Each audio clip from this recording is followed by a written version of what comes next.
In this video, I'm gonna be showing you the easiest way to download Facebook video or Facebook Reels on Android and iPhone.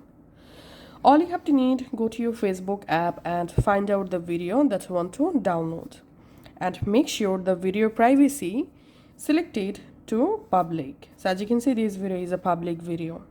Now tap this share icon. Tap on copy link. Just copy the video or reel link first of all.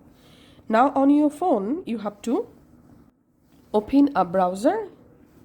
In your browser, type here FV video download. Search for it.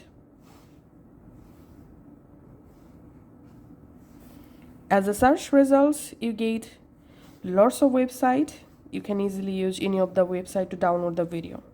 So in my case, I'm just opening this website, snapsave.app.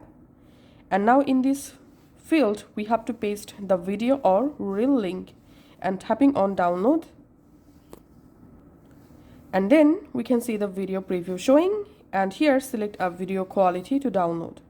So I'm selecting here 720p, tapping on download now and closing the ads, tapping on download, and we can see the video is now downloading. Once download finish, if you're an Android user, the video will automatically shown in your gallery, and if you're an iPhone user, then tap the video and tap the share icon, tap on save video, and then the video will save to your Photos app just like this. So that's how you can actually download any video or reel from Facebook to our smartphone. Thanks for watching.